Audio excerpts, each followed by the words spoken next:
श्री हरि के चरणों में नमन। स्वागत है आपका अपने चैनल श्री ग्रंथ ज्ञान में। सनातन धर्म की दिव्य परंपराओं में पुरुषोत्तम मास का विशेष और अद्वितीय महत्व है।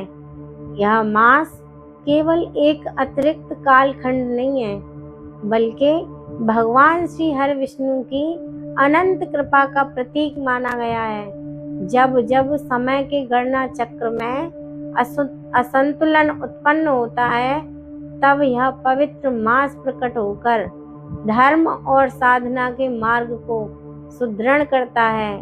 तो आज हम पुरुषोत्तम मास यानी अधिक मास के महात्म अध्याय 1 की कथा का श्रवण करेंगे।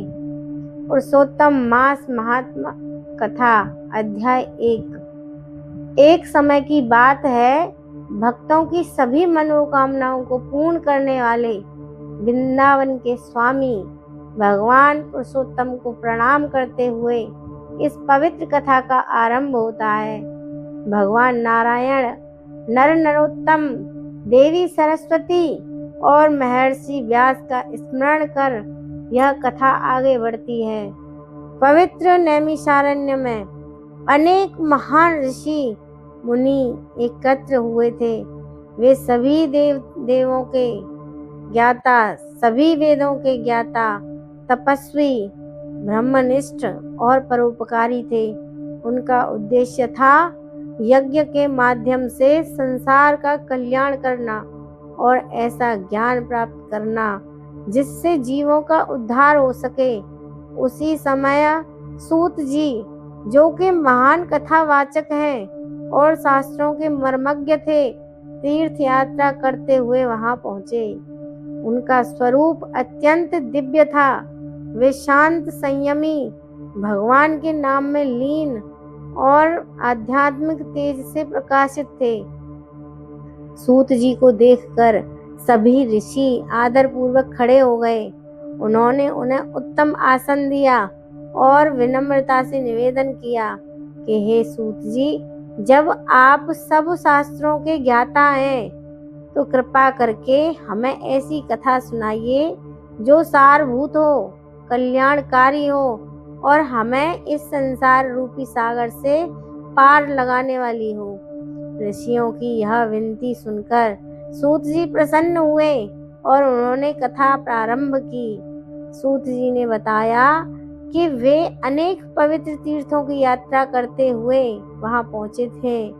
उन्होंने पुष्कर, यमुना, गंगा, काशी, गया, त्रिवेणी, गोदावरी, कावेरी, नर्मदा आदि पवित्र नदियों और स्थानों पर स्नान किया, तर्पण किया और देवताओं पितरों की पूजा की। इस तीर्थ यात्रा ने उनके मन को और अधिक पवित्र और शांत बना दिया।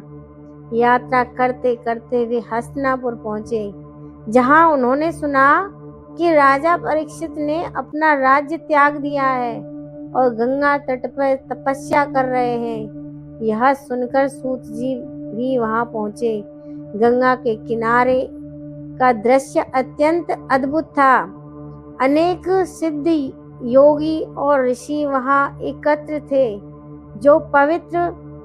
जो विभिन्न प्रकार की कठोर तपस्याएं कर रहे थे।